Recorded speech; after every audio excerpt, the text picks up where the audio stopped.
afternoon, everyone, and welcome to today's very exciting program.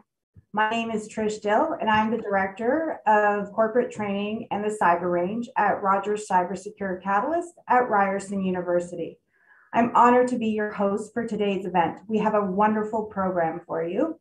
Over the next hour, we're going to hear leaders from Mastercard, Ryerson University, Rogers, and the Government of Canada talk about today's important announcement, followed by a panel discussion where national experts will discuss the labor market shortage in cybersecurity and the need to diversify the sector. There are far too many guests at this event to mention them by name, but I would like to give a special welcome to our friends from Mastercard, Ryerson University, Rogers, the Royal Bank of Canada, the Government of Canada, and the City of Brampton. In particular, I'd like to acknowledge two Brampton City Councillors who are in attendance, Paul Vicente and Martin Medeiros. Thank you to everyone for attending.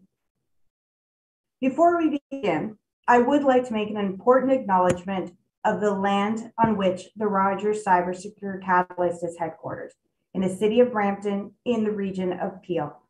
The land is part of the treaty lands and territory of the Mississaugas of the Credit. For thousands of years, Indigenous peoples inhabited and cared for this land and continue to do so today.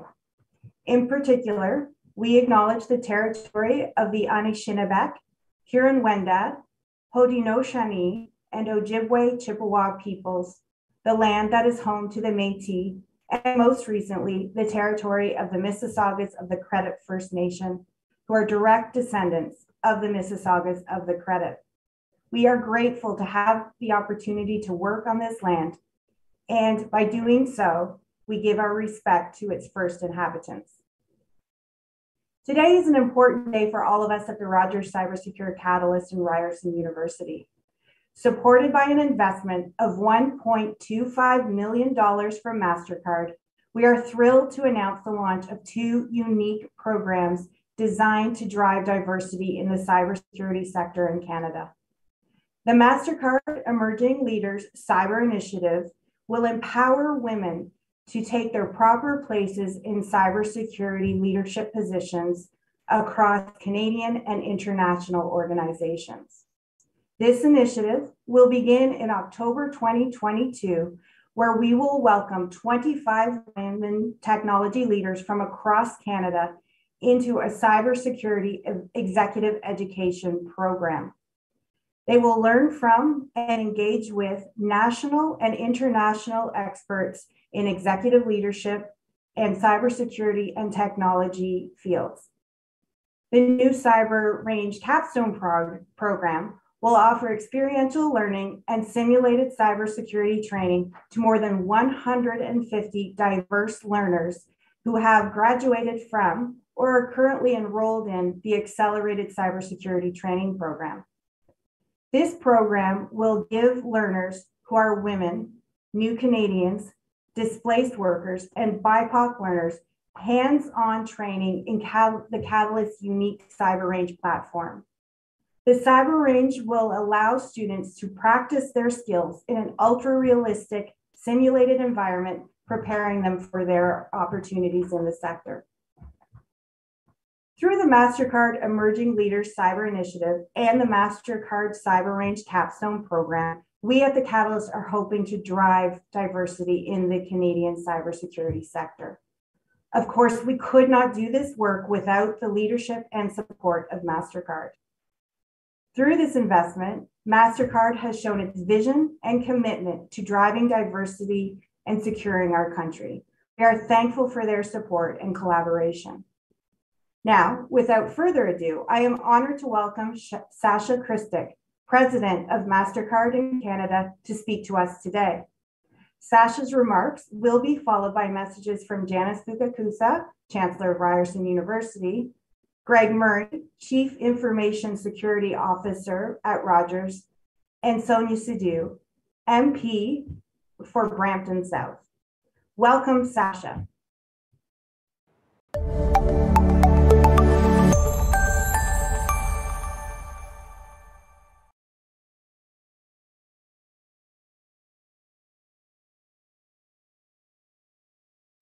Today, on behalf of Mastercard, I am proud to announce the investment of $1.25 million in the Rogers Cybersecure Catalyst at Ryerson University.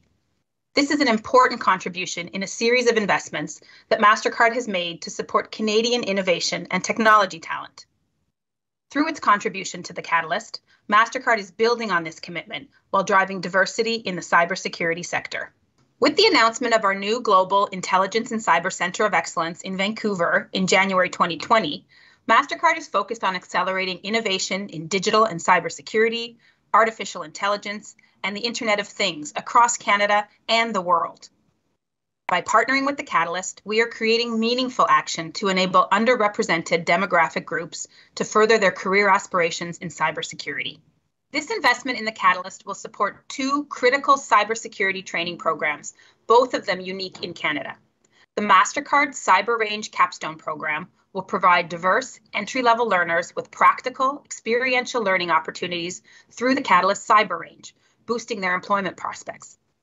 And the Mastercard Emerging Leaders in Cyber Initiative will train high-performing women leaders to advance into Chief Information Security Officer or similar cyber leadership positions. We know that just 10% of the cybersecurity workforce in Canada identify as women, while only 17% of Fortune 500 Chief Information Security Officer positions in 2021 were held by women. At Mastercard, we believe in the ability for everyone to flourish regardless of their background. So I am especially proud that these programs will help increase diversity in the talent pool. We look forward to our work with the Catalyst to empower women and diverse professionals to contribute to and lead a strong Canadian cybersecurity ecosystem. Thank you to the Catalyst for your partnership and collaboration. On behalf of Ryerson University and the board of the Rogers Cybersecure Catalyst, I'm pleased to express our gratitude for Mastercard's important contribution announced today. Mastercard is a global leader in cybersecurity. We're thrilled to have such an important partner in supporting vital new cybersecurity training programs. The Rogers Cybersecure Catalyst is a national leader in training diverse learners to become cybersecurity professionals. And the numbers tell the story. The Catalyst graduates 160 new cyber professionals each year. 75% are women, and 78% come from demographic groups historically underrepresented in this sector. The generous support of Mastercard means additional programs to change even more lives and to help meet the critical need for skilled and talented workers. Thank you, Mastercard, for your vision. We look forward to this important partnership.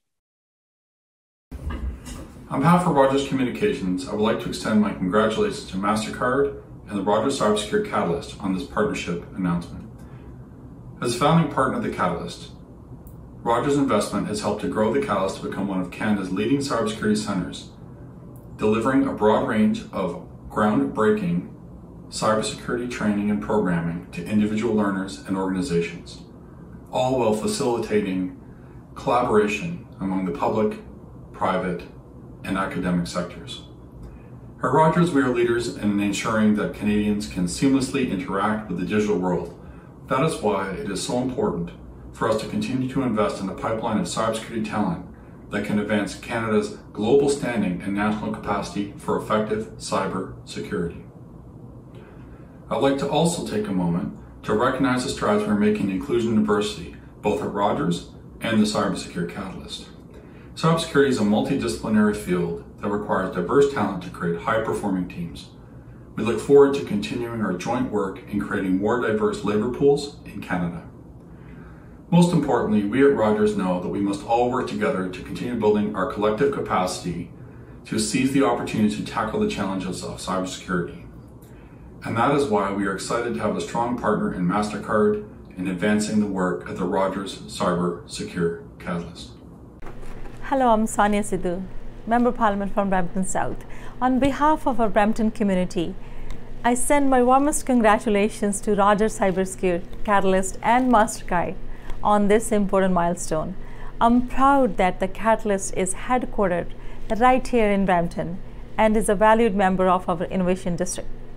This everyday contributions help respond to globally cybersecurity challenges from one of Canada's fastest growing cities.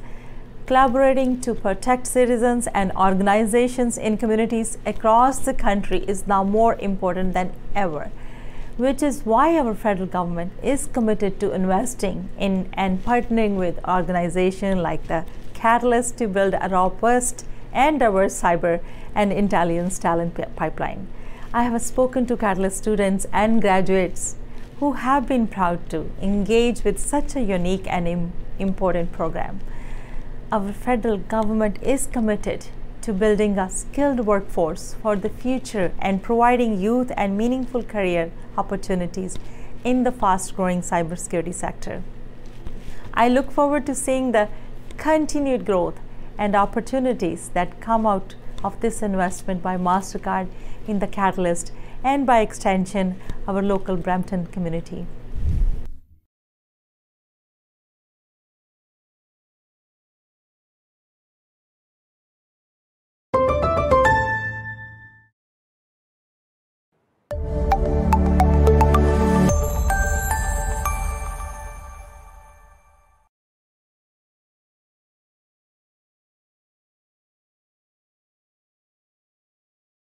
Today, on behalf of Mastercard. Thank you, Sasha, Greg, and Sonia, and Janice for your messages of support. And again, thank you to Mastercard for its leadership. Speaking personally, and as a woman in cyber, I am thrilled that these new programs will drive diversity in our sector. Cybersecurity has never been more critical, and having a diverse and inclusive sector is essential. There are serious labor market challenges. As we have heard, it is nowhere near as diverse as it needs to be. I'm now very excited to welcome an outstanding panel of experts who will unpack these issues for us. And I'm really pleased to introduce our panel's moderator, Sidhu Patel. Sidhu is an alum of the February 2021 cohort of the Cybersecure Catalyst Accelerated Cybersecurity Training Program. She was class valedictorian, an award for outstanding accomplishment in this extremely challenging and rigorous program.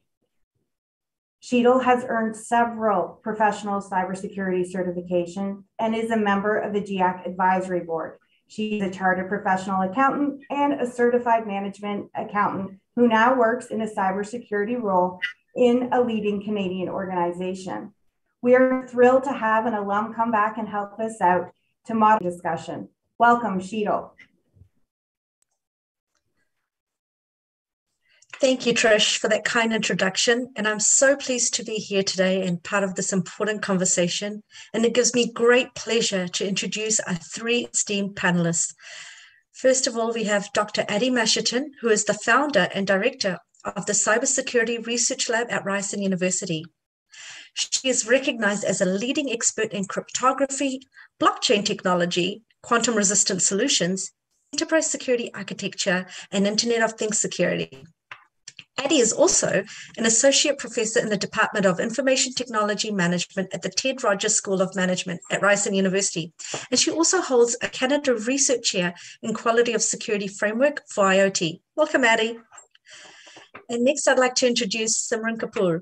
Simran is the Director of People and Capability at Mastercard Technologies Canada, and she is a certified human resources professional. At Mastercard, Simran works as a global people business partner for units within the cyber and intelligence function. Simran focuses on the strategic workforce plans for her teams, where diversity, equity, and inclusion are foundational to the success of groups working on leading edge technologies. Welcome, Simran. And last but not least, I would love to welcome Michelle Munn, who is the Director General of Partnerships and Risk Mitigation at the Canadian Centre for Cybersecurity. The Partnerships and Risk Mitigation Directorate is responsible for providing IT security advice, guidance, and services to Canadian critical infrastructure organizations and for advancing collaborative relationships with private industry to help strengthen cybersecurity practices in Canada. Welcome, Michelle. Thank you, all of you, for being with us here today. Today, we'd like to touch upon two key themes, the first of which being the labor market shortage within cybersecurity, and the second is the need to attract diverse talent into the sector. I have a few questions on each of those themes, and I'd love to get your perspectives, and I know the audience would love to hear your thoughts. So let's dive right in. The labor market shortage in cybersecurity is at the top of everyone's mind. And the cybersecurity sector is poised for exponential growth. And that rapid growth has resulted in a severe skills shortage. And that poses serious implications for organizations across industries. So Simran, let's start with you. What are the current challenges you see in the private sector companies? And what has your experience been with the shortage at Mastercard? Thank you, Sidhu. First, thank you for having me here. I'm so happy about this partnership and this opportunity to connect with experts in this area. I think the core challenge that private sector companies face today is that talent supply is simply not keeping up with demand. According to World Economic Forum, I believe there is a shortfall of about 3 million cybersecurity professionals globally. And one misconception is that the role of cybersecurity is perceived to be only applicable to software engineers or only for people who are analytical. But it is for so many more. It is for creative people, people who can apply contextual understanding of organizations, communities, and the people that they are going to protect in that field of cybersecurity. So it isn't a narrow field. When building a team, it is not enough for us to only have world-class technologists. We also need artists, we need writers, we need policy thinkers. And I'll give you an example. I opened an account on Audible the other day.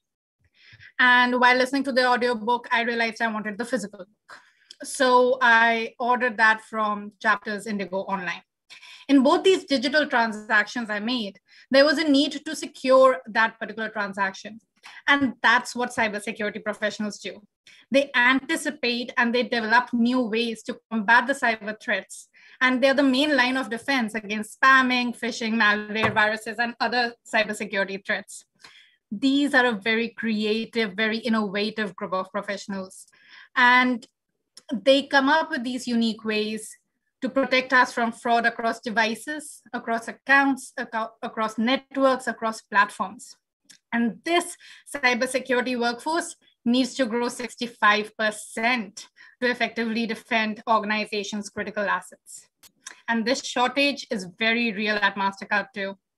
So to your second question, we are feeling the pressure of this shortage within our organization also.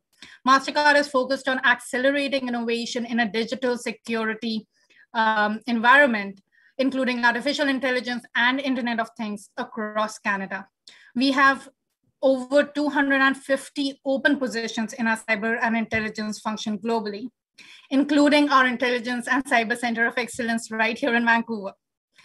So Mastercard has long championed diversity, equity, and inclusion. And with the current cybersecurity labor shortage, our challenge has been to build teams that are representative of the diverse and dynamic customers and clients that we are going to serve.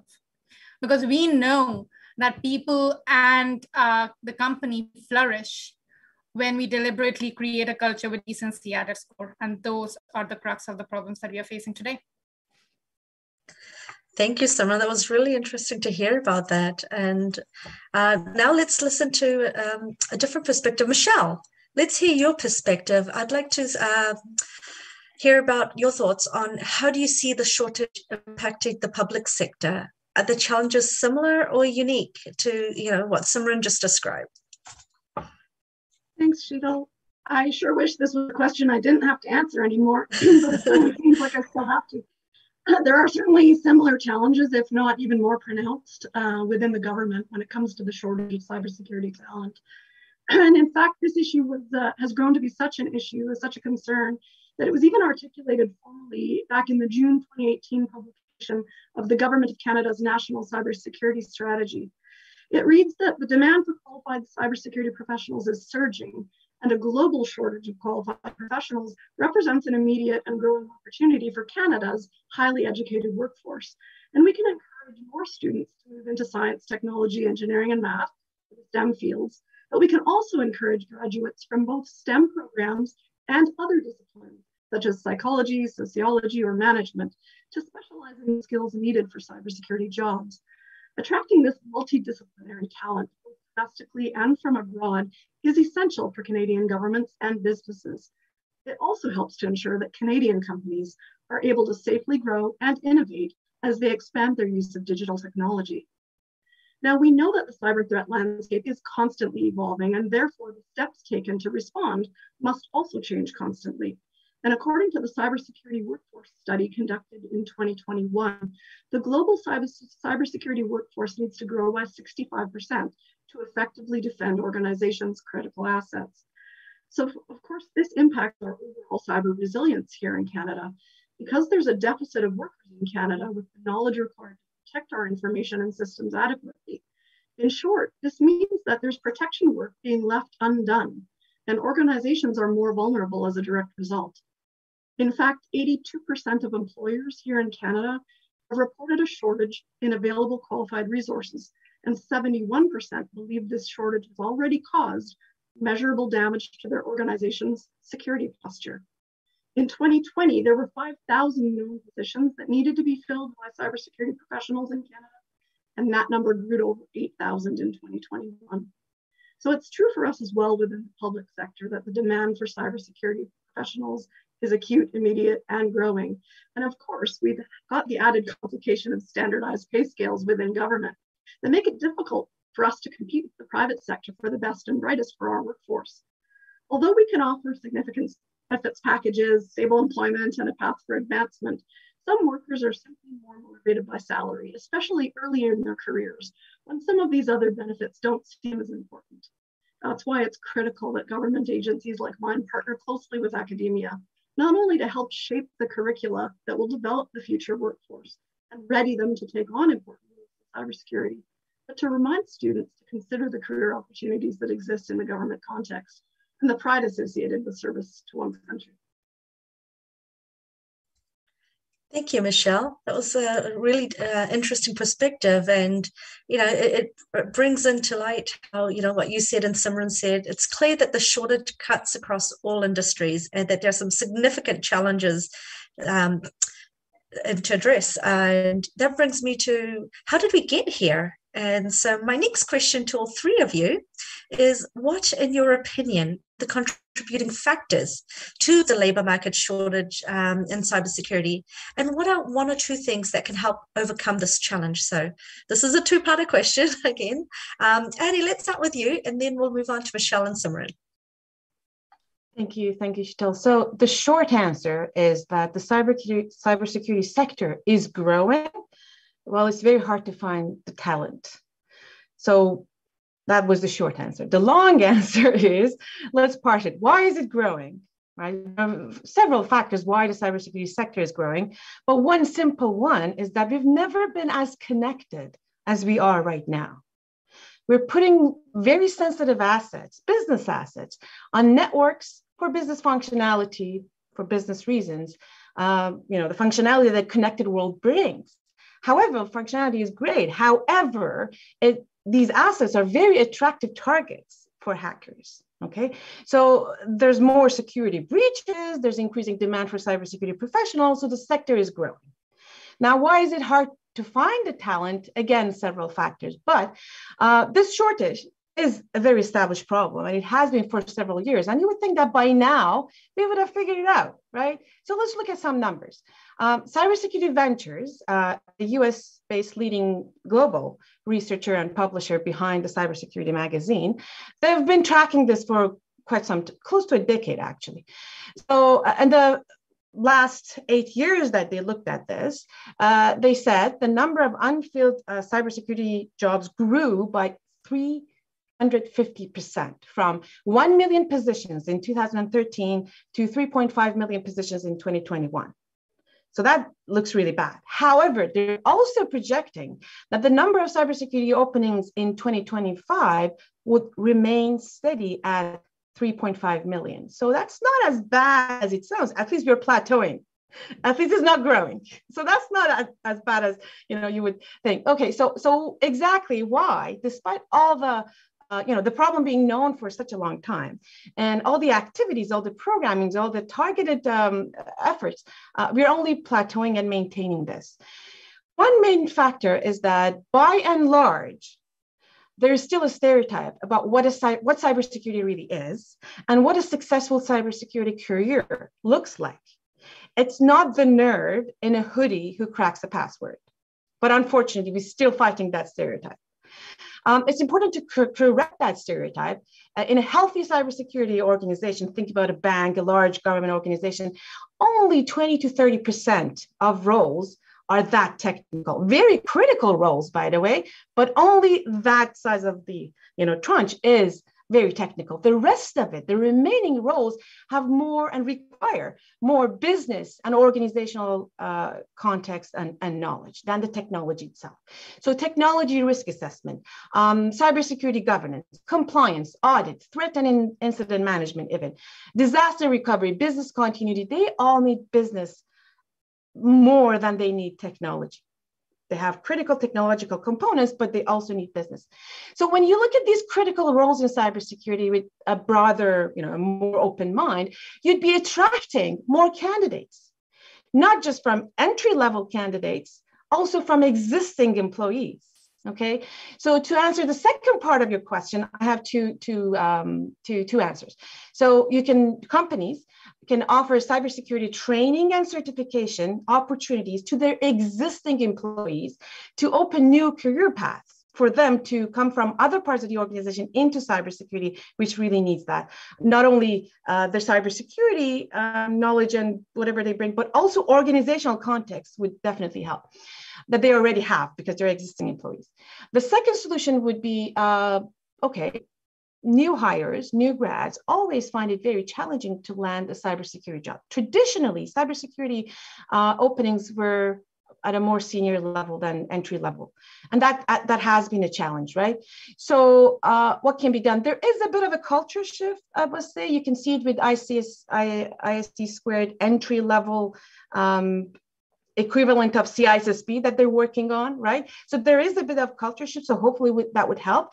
But also companies, different sectors, public and private, they can collaborate with academia to design programs that are going to better prepare new grads for the type of jobs that their sector needs. So these entry-level employees can be better prepared for the type of jobs in cybersecurity that traditionally we're not considered for. Thank you, Hadi. And Michelle, let's hear some of your views now. Sure thing. Thanks, Sheetal. I actually agree with Adi, but I would say that the single greatest factor contributing to the workforce shortage in this domain is really a fundamental lack of familiarity with what's actually involved in a career of cybersecurity. So lots of parents are used to saying to their sons and daughters, I want you to be a doctor, a lawyer, or a firefighter, because those are long-standing, well-known professions that are either lucrative or seen as noble career ideology. And we need to change the thought process of parents, teachers, and youth to ensure that careers in cybersecurity make that list. To do that, we need to develop and provide tools for guidance and career counselors to increase the understanding of the various technical and non-technical jobs, just like Adi talked about, involved in the cybersecurity occupations, and a greater comprehension of the actual nature of the work, so that they can orient young people with the right aptitudes towards this career path. In my view, the is the lack of diversity and the resulting less inclusive culture within the sector. These two factors are closely linked, and the answer to solving the problem lies in responding to both simultaneously. In recent years, there's been a really heavy focus on trying to attract more women and girls into the STEM, or science, technology, engineering, math fields, because those skills are so instrumental in building a good cybersecurity workforce. But it turns out they're not the only skills pay dividends in our world. While we will always require engineers, computer scientists, mathematicians, cryptographers, a well-comprised multidisciplinary team also includes risk management experts with business degrees that can help quantify the risk of business from a compromised information asset, and a behavioral analyst, for example, with a psychology degree to help us get inside the heads of our adversaries, to help predict and plan for what they might do tomorrow, so that we can thwart, so that they can't thwart our defenses and get the upper hand. If you take a look at the occupational breakdown of the skill sets required in the cybersecurity field, it's true that over half the jobs do leverage STEM fields of study, but almost 40% of them don't. We're throwing a whole lot of numbers at you here today, so let me see if I can share an image. Oh, no, it's been disabled. What I was hoping to show you was a graph that came out of the IS study that shows that there's a sizable disproportion in the demographics within the STEM study, within the occupations that we've got. But surprisingly, there's also an underrepresentation of women in the corporate and production roles within this domain. It's important to let women and minorities know that there are fascinating career paths in cybersecurity that do not always require a pure STEM educational background. Both education and experience are critical in developing the well-rounded professionals that occupy many leadership positions in cybersecurity today. While we have made some very important strides, as you can see from the statistics that are published in these studies, there were over 4.19 million cybersecurity professionals worldwide, but women only accounted for 1/4 or 24% of that. And similarly, minorities comprise just 26% of that cybersecurity workforce. So normally stats show that cybersecurity professionals are more than twice as likely to be male, which seems really incongruent with the fact that today, women represent the majority of university graduates in Canada. Perhaps one of the contributing factors to this disparity is that women in cybersecurity managerial positions actually earn $5,000 less than their male counterparts in 2021. To me, this means we still have a lot of work to do, not only to increase the awareness of the cybersecurity domain so that more young people could consider it as a career of choice, but also to recruit a diverse workforce both in terms of socioeconomic demographics and educational backgrounds, and then to create an inclusive culture that helps attract and retain the workforce and expand the fields from which we draw.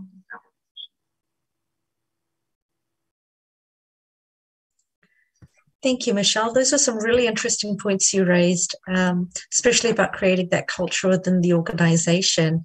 And now, Simran, over to you. I would love to hear your viewpoints on this. You know, Atty and Michelle made such excellent points that I absolutely agree that the misconception around, you know, what a job in cybersecurity entails is one contributing factor to the shortage. And then, of course, the second being, to Atty's point, just a limited exposure of the career options available within the sector. I actually really incredibly like Michelle's point on, you know, really building an interest in our young students about STEM careers. And I think from a perspective of the solutions to that problem, the deeper education early on is going to be critical. Mastercard actually has a program called Girls for Tech, wherein we engage with school kids and help through gamification, help create an interest in crypto and, you know, really understanding the first fundamentals of cybersecurity, if you will. It's a very popular program, very well received. And so we need to, you know, continue to do more at a school engagement level, then at a graduate engagement level. And then when, you know, people have to take breaks in their careers because, you know, life happens, really we have a return, you know, relaunch your career program also at Mastercard, which sort of invites them back into the workforce. So really deeper education and meeting people where they are, right, is going to be very important as a solution to the problem.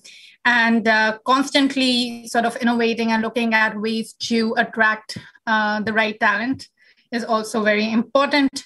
Think about ways of upskilling people, all of the points that both Atty and Michelle have already made. So I'm going to leave it at that. Thank you, Simran. It really is interesting how you build upon each other's perspectives and how common it is in terms of, you know, yes, building in that interest at a younger age, raising that organizational culture, upskilling, training, bringing in talent from not only fresh talent, new to industry and work in general, but even within your organizations. That's amazing. And I want to thank all three of you for your valuable insights. These are some really amazing insights. Thank you. And now I'd like to direct your attention to the second part of the theme for today, and that's the need to attract diverse talent into the sector. So I think we kind of touched upon it a little bit, but to dive deeper, it's clear that there are not nearly enough women and BIPOC professionals represented in the Canadian cybersecurity sector. So Eddie and Michelle, I wonder if you can bring your insights to bear on this question. What are some of the barriers that traditionally underrepresented groups, including women and BIPOC professionals, what kind of barriers do they face when entering and advancing within cybersecurity roles? So, Ati, would you like to go first? Thank you. Yes, so we talked about STEM quite a bit already, and underrepresented groups such as women and BIPOC, it's a well-established, there's lots of well-established research as to why this is happening, right? But even within STEM, you see more representation, more women, more BIPOC people in biology, in chemistry versus in computer engineering, math, or computer science. Right. So why is that? Because of the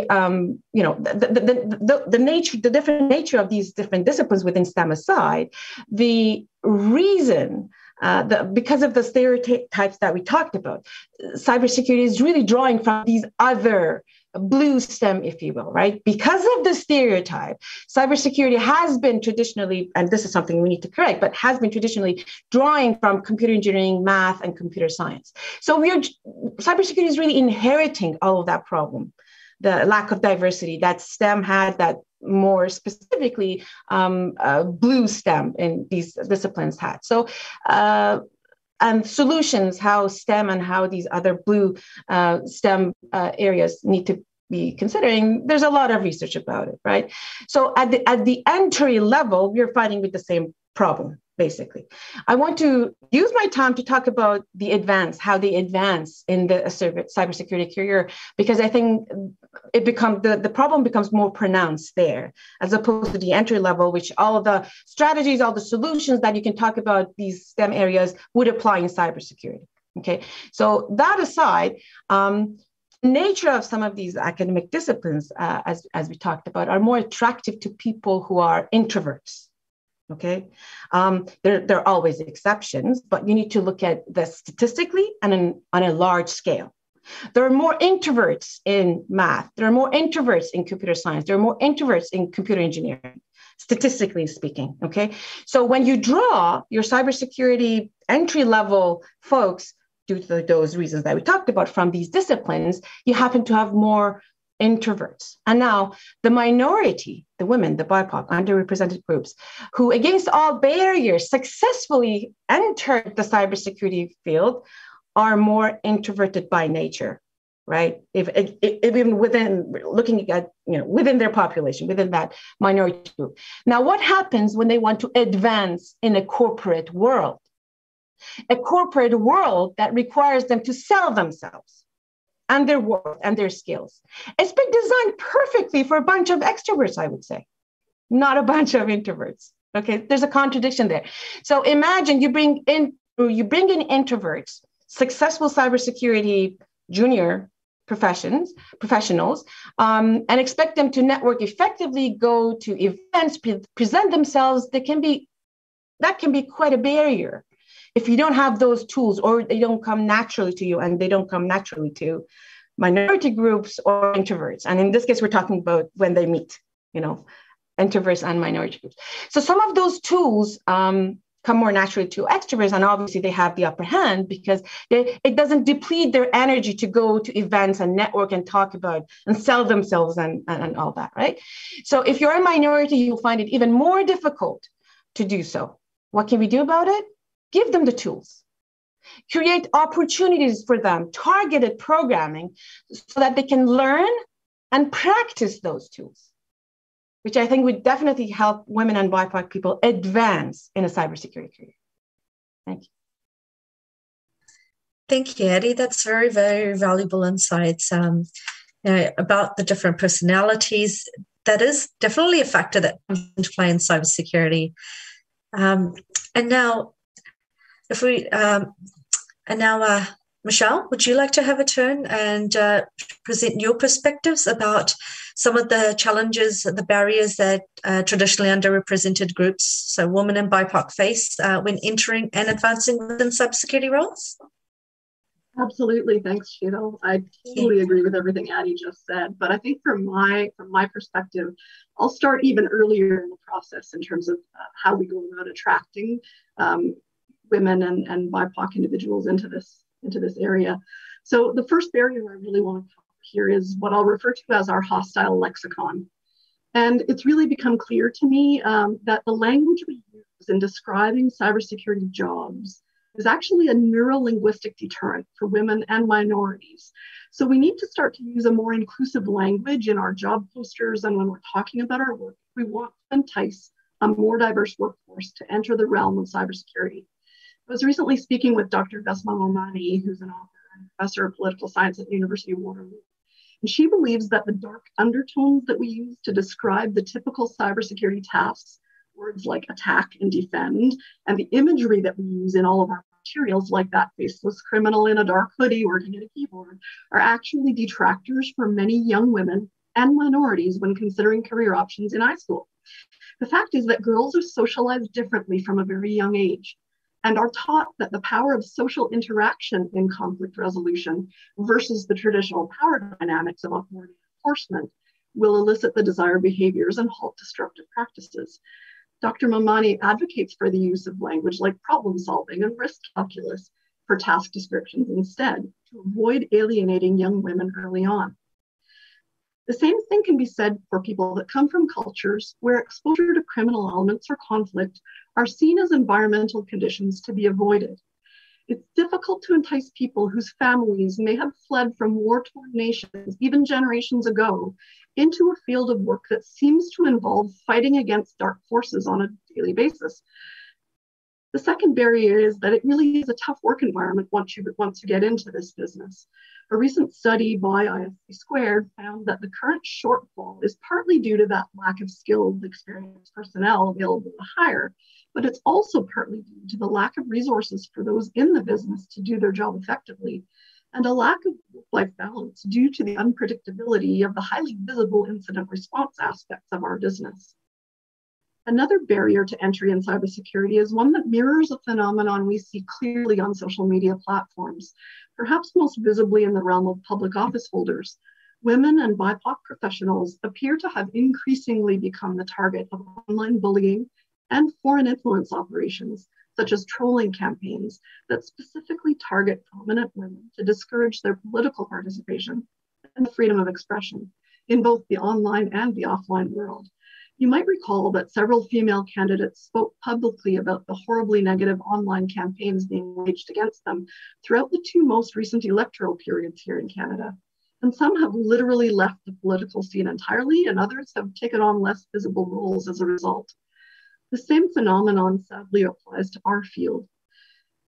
We need to think of foreign interference from perspectives that go beyond the typical focus on disinformation campaigns, so that we begin to consider the human element more prominently and help prevent women from deciding against wading into a career path where their visibility might make them a target of such unwanted attention. I also believe we need to make it clear that cybersecurity is a field where we expect new hires to learn on the job. Experts are grown over time, not simply made in school in this business. And we, the women of cyber, need to get out there more. As role models, we need to talk to schools and universities about the value that women and BIPOC individuals bring to our profession. We should also support networks like HackerGal and Cyber Titan to help attract girls and diverse youth into the profession. Ours is also a noble cause, and that thrill of outsmarting our adversaries is extremely rewarding. Finally, the recruiting of next generation talent, particularly from underrepresented groups, is a complicated proposition. But our focus needs to go beyond that initial attraction. We have to create the conditions for young, diverse talent to succeed. We will never get the full benefit of the diverse workforce if they walk out the door once they realize they can't advance. The public service still has a lot of work to do to ensure our workplaces are conducive to the success of diverse talent. This very thing is the topic of a great book I read recently called Please Stay, How Women in Tech Survive and Thrive, written by Deborah Christmas and Kelly Irwin. And I highly encourage every female leader in the industry to read this book. gather their tribe, and then help foster the necessary culture for those that come after us. Thank you, Michelle. Really appreciate you sharing your perspectives. Interesting how you touched upon, the book Please Stay and diversity in the workplace. So that brings me to a question for you, Simran. Noticing your experience with centering diversity, equity, inclusion in groups working on leading edge technologies. So what do we stand to lose if we don't welcome more diversity into the cyber sector? Wow. First of all, I would like to thank Michelle and Ati for their brilliant perspectives, given me a lot to think about, as we sort of think about our internal programs as well. I recently read this book called Rebel Ideas by Matthew Syed, and he talks about echo chambers. So the risk in surrounding ourselves with people similar to us is that we form these echo chambers, which simply reiterate the same old ideas and hence result in us making the same old mistakes. With a more diverse team, it is more likely that we will have more ideas at a reduced rate of errors. It almost seems, very obvious as soon as you think about echo chambers in that way. The second is the customers and the consumers, the communities that we protect. They are dynamic, they are diverse, and that diversity informs their unique needs. So we need teams that are representative of that diversity to be able to understand and deliver solutions that will work for everyone. As an example, Mastercard introduced a true name, which is a feature that lets transgender and non-binary people display their chosen name on their card without really having to change it legally. It is so simple and inclusive. And it's these type of ideas that come from having a diverse work group, right? Finally, just surrounding yourself with people who don't look like you, who don't walk like you, who do not talk like you, who do not have the same experiences as you, that's what's going to spark new ideas. That's how innovation happens. And frankly, without diversity, we don't grow. That's what we stand to lose. That's a fair point. Without diversity, we do not grow. Thank you, Simran. I really appreciate your views. So now that I want to kind of build upon that statement, from your point of view, what steps can we take now to make cybersecurity industry more diverse and inclusive? So, Michelle, how about we start with you this time? What do you think, Michelle? What steps can we take now to make the cybersecurity industry more diverse and more inclusive? Sure thing. So since the inception of my agency, the Communications Security Establishment over 75 years ago, our mandate has required us to use multidisciplinary teams to problem solve. And it's second nature to us for engineers, mathematicians, computer scientists, and intelligence analysts, as well as linguists, to get together to solve intractable technical and operational challenges. Different life experiences, language skills, and cultural competencies contribute to illuminating gaps and solving problems. And without these skills and competencies, we risk misdirecting our ambition or limiting our effectiveness. Additionally, as a security and intelligence organization, it's essential that we have a comprehensive view of our operating environment, which spans the globe, and that we integrate broad perspectives, experiences, and worldviews into our operations. We contribute to that goal by having a more diverse workforce. And that diversity is key to the pursuit of our mission. Since cyberspace is a borderless domain, it's critical that we not focus ourselves too domestically, either in terms of building our capacity or capability, or in terms of consideration of geopolitical impact or influence. This really is a team sport where allies can be a powerful extension of ourselves and can also teach us new approaches to build on our own successes. Beyond my own agency, I would say that the same applies to the cybersecurity industry as a whole. Both the public and private sector have unique insights and capabilities to contribute to the problem set. Therefore, we stand to lose a lot if diversity and key partnerships are not prioritized in cybersecurity. A lack of diversity in our context would perpetuate blind spots in strategies, policies, practices, and operations. In working with my colleagues from both public and private sector, at At the Cambridge Cybersecurity Forum last year, we identified 6 concrete steps that we think can be taken by the community at large to make the cybersecurity industry more diverse and inclusive. The first is to increase visibility of women in cybersecurity while taking on more public speaking engagements like this one and showcasing non-traditional roles. Next, to conduct a terminology review for job descriptions and pull those through the academic curricula to avoid perpetuating those dark stereotypes that I talked about before. Third, to create a student and teacher literacy program for K through 12 to ensure that cybersecurity is among those professions that they highlight for kids. Next would be to define bridging skills that are required to augment the applicability of arts and science faculty graduates' existing skills to align them towards cybersecurity jobs.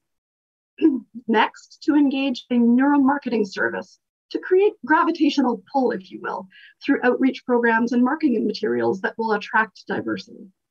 And finally, to utilize gamification to create hype around cybersecurity careers. Things like creating escape rooms and capture the flag competitions, and even online games. Some of these are not new ideas. Some just need further invigoration. There's already many excellent not-for-profit organizations and initiatives underway across Canada that aim to improve diversity within our profession, ranging from the Women in Defense and Security, or WIDS, to HackerGal, and from Cyber Titan to Digital Micmac, all of which deserve our support and our contribution of effort. The Government of Canada actively sponsors many of these initiatives, including Coding for Veterans, that upskills Canadian military veterans to help them transition to cybersecurity roles in civilian life. While each of these initiatives are making a difference, we need to find a way to pull them all together, to harmonize their outputs, to make a more comprehensive set of changes to the growth and diversification of our workforce that withstand this test of time. And if we can find a way to do that, I'm convinced we will really begin to close the gap, while we're all still here to see it happen. And finally, I can't stress enough the importance of both government and industry coming together to tackle this issue collectively, with a singleness of purpose, rather than competing with one another in this arena. If we all bring our strengths to the table, there's no telling what we could accomplish. Thank you, Michelle. Simran, I know you kind of touched upon it earlier, but would you like to expand upon this topic now, about what we can do now? Yeah, really very simply, I think just build that enthusiasm, right, about cybersecurity, especially within people from diverse groups like women and people of underrepresented communities. Second, educate. To both Michelle and Addie's points, break the stereotypes that surround the cybersecurity profession. It is really for anyone and everyone who wants to do good in the world and help remove billions of dollars that fund illegal activities and to protect our communities. This is really cutting edge stuff too, and it has a real impact on everybody. And a way to break the stereotypes is by amplifying role models, sharing success stories, take it a step further, volunteering our time as professionals to mentor new entrants into this profession. Fourth is to, when we are recruiting for open positions, to really ensure that we have a diverse slate of panelists making that hiring decision as well. And finally, living our values. Talent today isn't just looking for a job in cybersecurity. They are looking for careers at a place that represents their values. And we, at Mastercard, we really work hard to deliver our commitments to our people, customers, communities. We're thoughtful about our work culture. And so I think that that is going to be key of what we do now, is to keep talking about it and keep attracting talent, let them know all are welcome, upskill, open new avenues wherein we get people from diverse groups in, and really offer benefits that are inclusive across all genders and gender expressions. We have a new parent leave policy where parent is a gender neutral term, so that it creates a culture where all people feel that they belong, their ideas matter. So when the talent sees itself thriving in that environment, they will naturally be more interested in applying to those roles, in applying to those organizations. And basically becoming role models themselves for the new entrants into cybersecurity over a period of time. Thank you, Simran. And now, Aji, would love to hear your perspective. A lot of great insights were already shared by Michelle and Simran, so I don't have a lot to add, but I would want to just wrap it up very briefly that research shows that we need to start really early, and this was already mentioned. So I'd like to say this, that research shows there's not much difference between girls and boys' confidence until age 8, and things drastically change by age 12. So in order to not have to have a panel in several years from now, we need to really target that age, not forget about that age before things really drastically change.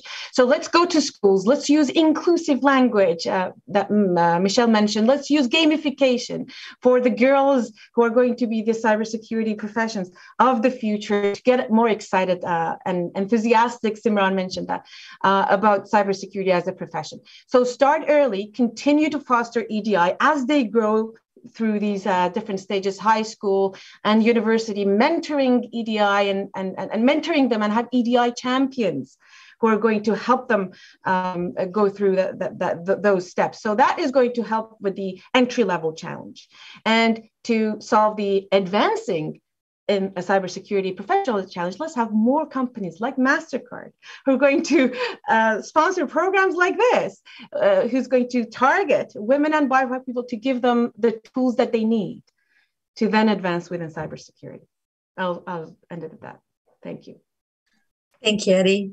Again, all three of you, amazing insights. And I just want to thank you for sharing these fantastic insights with everyone today. And I just want to thank you for being here today. This has been a fantastic discussion. And I'm pretty sure I speak for everyone who's watching today, all our viewers out there, when I say that we've learned a lot from you today, and that you've inspired us to continue this work of building a more inclusive and a diverse cybersecurity community. And I just want to say thank you. And now I'd like to hand the virtual mic back to Trish for some closing remarks.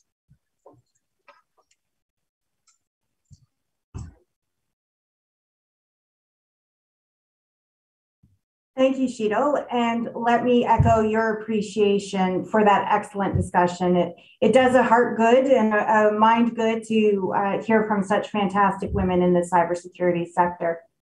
We're looking forward to more conversations like this. Again, a big thank you on behalf of all of us at Catalyst to Mastercard for its support, vision, and commitment to this program.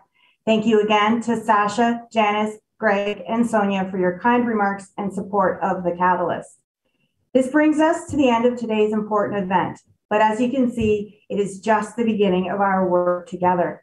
I'd be happy to connect to anyone or with anyone in attendance today. Please visit us at cybersecurecatalyst.ca for contact information and to learn more. We at the Catalyst are committed and excited to work with all of you to build a diverse and more secure Canada. Thanks to everyone and have a terrific day.